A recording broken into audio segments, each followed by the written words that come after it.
Welcome, friends. Today, we are doing another fragrance rotation video for the week ending the 30th of April 2023. Excellent. That's right, friends. Today is another fragrance rotation. It has been another week. Doesn't seem like 5 minutes since the last one when I was lamenting the passage of time and its very speedy nature. But here we are. I have had a bit of an eclectic week. I've got a couple of vintage fragrances. I've got designer fragrances. I've got niche indie fragrance. So, yes, it's been interesting. Very interesting. Anyway, we shall start, as we always do, at the beginning. And on Monday, I decided to wear... I can't believe I got this bottle out. I decided to wear... Beau de Jour. Beau de Jour. That was very northern. I wore Beau de Jour by Tom Ford. Awesome. This is the private blend, obviously. I think there's been a cheapening of the ingredients, in my opinion, for the new one. You know, for the signature line one. It's not exactly the same. It's not exactly the same at all. I prefer this one massively as well. Sorry, I should have really given this a wipe with my microfiber cloth. Fuck, I'll put my teeth in. Yes. Lavender. The lavender in this is spectacular, I think. Patchouli, rosemary. It's very vintagey. I'll see if I can get the top off. I can. Oh, it's so fresh and good. It's so good. It really is. It's the best Tom Ford in years. You know what I mean? It's the best Tom Ford since Tobacco Oud. You know? That and ombre leather. Awesome. Awesome fragrance. If you can get the private blend one, please do. The signature one's not bad. I'm not saying it's bad. I'm just saying that it's not the same. It's not the same. It's they've cheapened out on a few things in there. You can smell amber woods. You can smell something like Isoe Super or Isoe. In this, you can't smell those. They might be in it, but you can't smell them. You know, just feels like they've taken more time and effort and possibly used better ingredients to cover them up. Anyway, I actually bought that bottle at the signature price because they had a bottle of it left and they had released the signature, and the lady behind the counter was like, "Oh, we've like knocked it down, so like mil for mil, it's the same as the signature." And I was like, "Fuck!" I was like, "I'll take that, no problem," and so I did.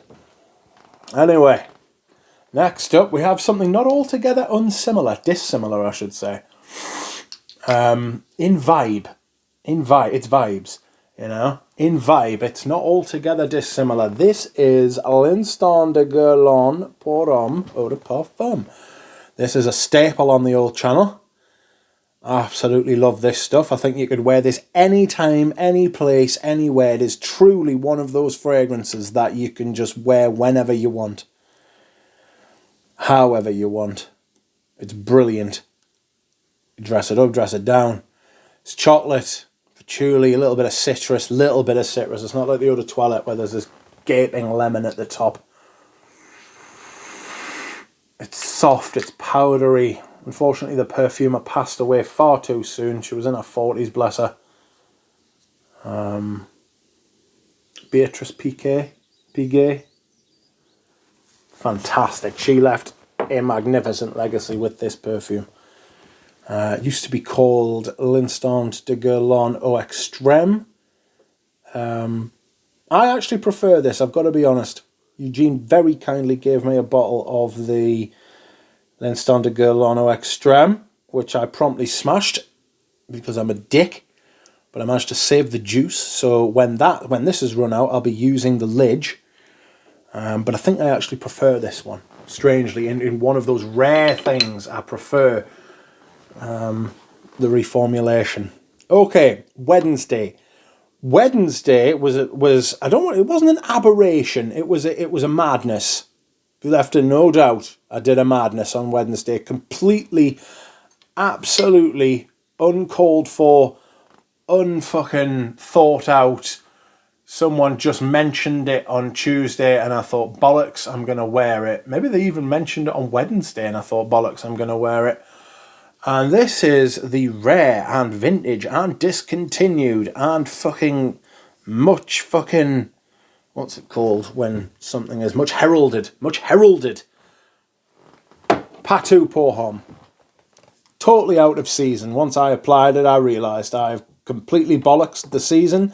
For me, this is definitely it's definitely an autumn and winter perfume for me. You can wear this, this is the type of fragrance you can wear whenever you are going out, because it's spectacular. The ingredients are absolutely fucking amazing.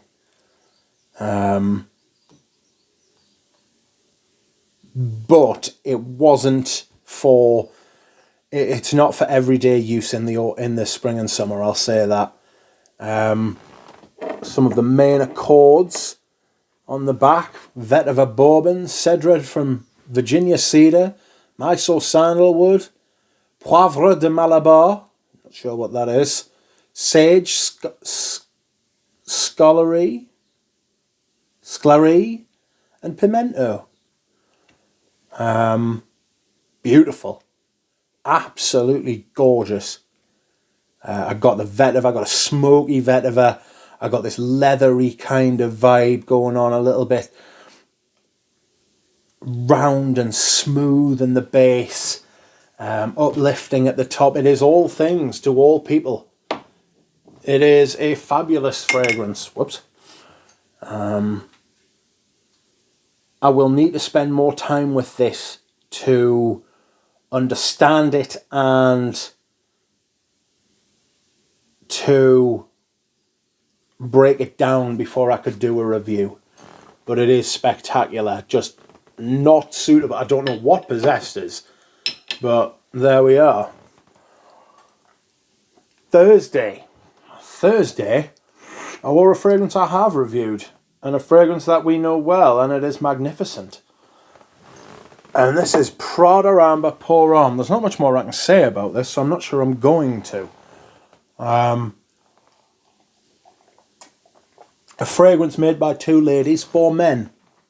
And it's immaculate. It's amazing. It's a triumph of mid-2000s perfumery. Up there with Dior Homme, 2005 for me. With that, there's not really much more of a compliment I can pay it. It's brilliant and I love it. And the fact that this is a designer fragrance, when you compare it to what's out there now, even if you don't compare it to what's out there now, even if you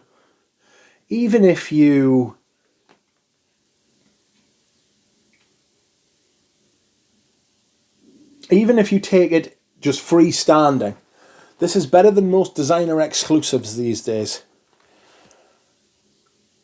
Just in and of itself, it's a triumph of perfumery. This is the Puig version, made in Spain. I will not speak about the made in France version by L'Oreal because they have destroyed it. It's very thin, it's very airy. One of the best things about this is that it is thick and rich and dense, and L'Oreal have shat on it, as L'Oreal want to do, the horrible bastards. Anyway, moving on. Friday I wore something completely different, one of the joys of having a perfume collection. And on Friday I wore ZAR. Remember the Lex Ellis? The Lex Ellis review. Zah. It's brilliant. It's essentially like a modern Quorum, you know. It is oak moss. It is more oak moss. It's green. It's got pine. It's got more oak moss in it. More oak moss. Carnation. Bit of lavender. Rosemary. Maybe some juniper, maybe. Doesn't really have... Has it got a fizz? Have you got a fizz? Let's have a smell. Yes, you do have a fizz. Juniper. More oak moss. Fabulous. Brilliant for spring. Absolutely. The smell of walking in wet forest. You know. In the spring. While the weather isn't very good. You know, those people who like to go hiking in the rain and shit like that. That's what this smells like. Brilliant perfume. Love it. Yesterday, and I've already mentioned this perfume, but it's fucking great, like, Dior Homme 2005. I love this.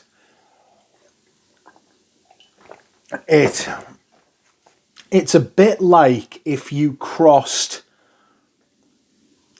L'Instant de Guerlain Eau de Parfum and Prada Amber Pour Homme with an incredible iris note. You know? It's amazing. I shall be reviewing this. I will be doing a comparison. I may even get the... Get the 2020 version just to for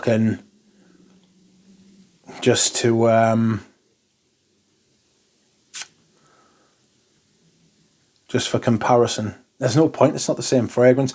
I'll do a 2005 to 2011 comparison one day. But this is amazing. It's one of my favourite. I mean, this is what designer perfumes used to be like, you know. And now they're not. Now they're pretty poor, but there we are, not to worry. And last but not least, my scent of the day. And this is in because I could not get out in time my bottle, well, my marked bottle. This is a decant I bought before I bought a full bottle. I got this from Peter from Fragrance View. And this is Cazimi by House of Matriarch. This is a double wet rose. It is extremely rosy and it is very wet. Fresh. Rose after the rain. And it has been raining the last couple of days, friends, I can tell you. There's all sorts of rose in here, apparently.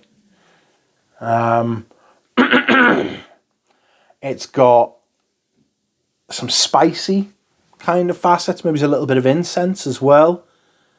It sticks around all day. I absolutely love it for when it's like raining and stuff like that.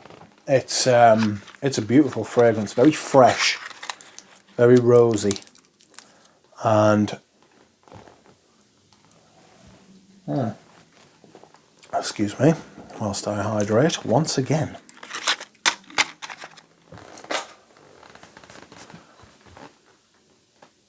I think you could try this. You can get samples of it from the website.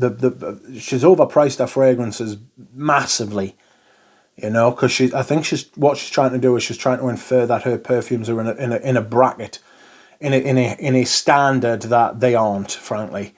But you just wait until she does one of those half off sales. She does 50% off sales all the time. Just wait until she does one of them, and it's worth about that, you know.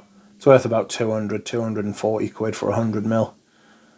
The sheer volume of rose in it is outrageous. But yes, this has been my fragrance rotation for the past week. Thank you very much for joining me, everyone. Goodbye.